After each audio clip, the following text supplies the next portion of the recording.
Sumukong ka na ngayon, Beast Fighter. Teka lang, Voltes 5. Lugi ako. Kita mo naman, isa lang yung armas ko. Tapos ang liit-liit ko pa.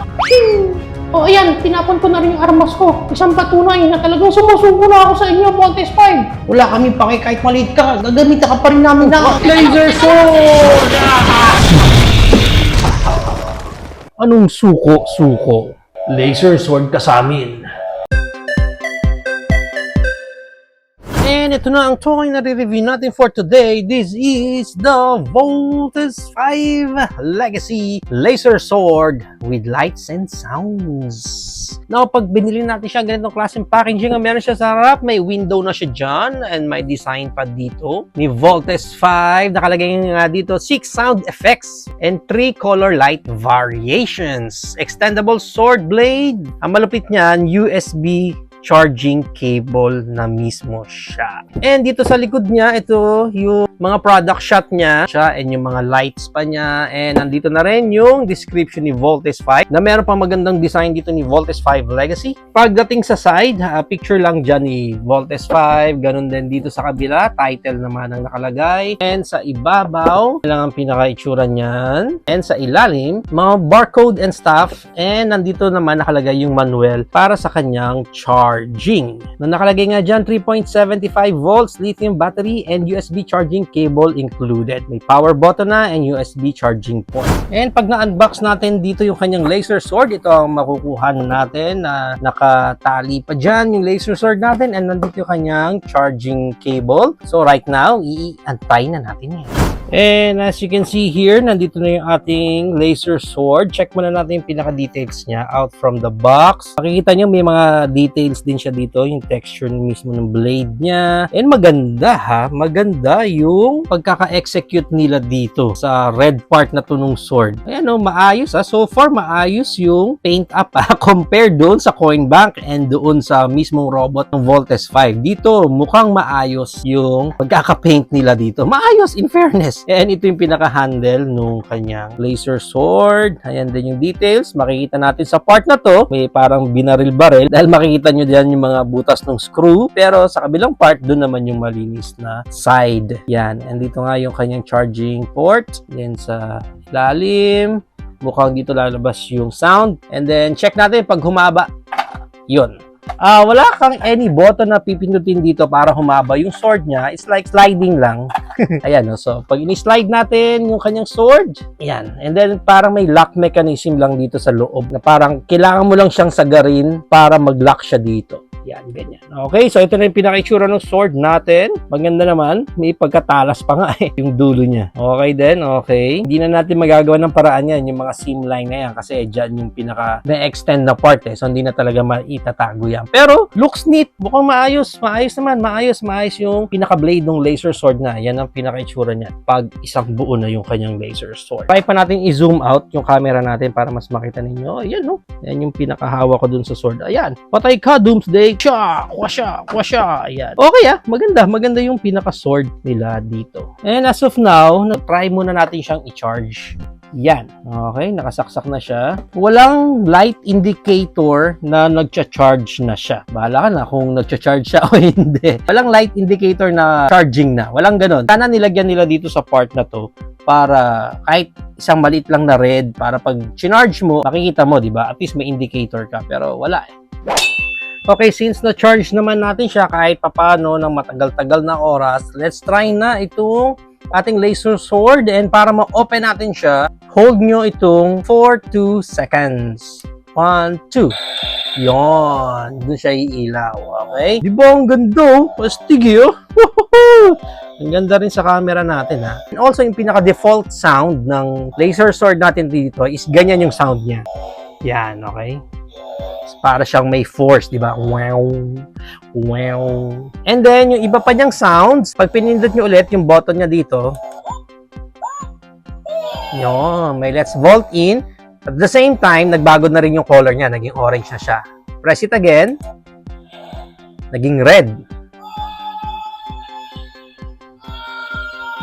And then, yun naman yung pinaka-sound niya. Voltes 5. And then, press it again.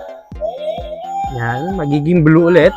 pero laser sword naman yung pinaka-sound niya. So technically, meron siyang 4 na sound. Hindi lang yun ang feature niya kasi meron din siyang feature na kung saan pag shinake nyo mismo yung sword, yun no, may sound siya na ganun.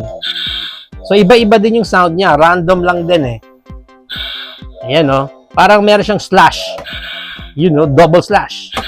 Ang daming slash nun, ang daming combo. So every time na may movement or nasi-shake nyo yung sword or tumatama siya, ayan no. Pag pinapalo nyo, may sound talaga siya ng sword sound. Iba pa yon doon sa sound na pag pinipress natin itong button niya. Regarding din doon sa sound niya, pwede nyo siyang i-change agad. Hindi mo kailangan tapusin yung buong sound niya para pumunta ka sa next. So, ayan no. Kahit hindi pa tapos yung sound niya, pwede mo nang palitan agad. Yan. Okay, maganda yung pinaka-feature ng sword na to. Try natin mag-lights off. Yan, so naka-lights off na tayo. Ito yung pinaka-itsura ng sword niya. Ang nagustuhan ko dito sa sword niya, yung texture ng pinaka-sword niya, sumusunod dun yung light. Which is naging maganda, di ba? Ayan, no? Okay yung pinaka-itsura ng sword niya. Sumusunod dun yung light din. Oh, ganda sa orange. Orange, red, and blue lang yung color na pagpipilian nyo. Okay, so para ma-turn off natin yan, press and hold nyo lang for 2 seconds lang ulit. Ganun lang siya. And para ma-turn on, 2 seconds, hold lang din. Yan, turn on na siya ulit. Yun lang din yung isa sa downside na nakita ko dito kasi yung sound ng sword niya, yan, yung wow, wow. Hindi siya humihinto. As in, nakaganyan lang siya. So, isa sa downside doon is that pag gusto natin siyang i-display nang may ilaw lang, parang imposible kasi meron siyang sound na gagawin. Ayan, imbis na light lang sana or ilaw lang sana yung makikita, may sound talaga siya. I hope there's a way sana no, na parang wala siyang sound, yung light effect lang dapat ang meron. Pero wala, it comes with the sound talaga, yung light effect. Now, para sa size ng laser sword natin na to, simula dito sa tip nung kanyang sword hanggang dito sa pinakadulo ng hawakan niya, it's around 31 inches. Lagpas siya ng 2 feet. Kasama yung handle pero pag yung pinaka-blade lang niya, 2 feet naman yung pinaka-blade niya. Maganda niyan, itong pinaka-laser sword natin dito. Yan, try natin i-compare yung size niya sa iba pa niyang merch na kasama sa line na to. Ang ating 12 inches na Voltes 5 Legacy. And then we also have here yung ating namang coin bank na Voltes 5 Legacy din. O sige, pasok na natin to. Size comparison lang naman ating batang kaya po. Then mag-include na rin tayo ng isang Transformers natin which is itong ating YOLO part na si Orion Pack / Optimus Prime na cogless.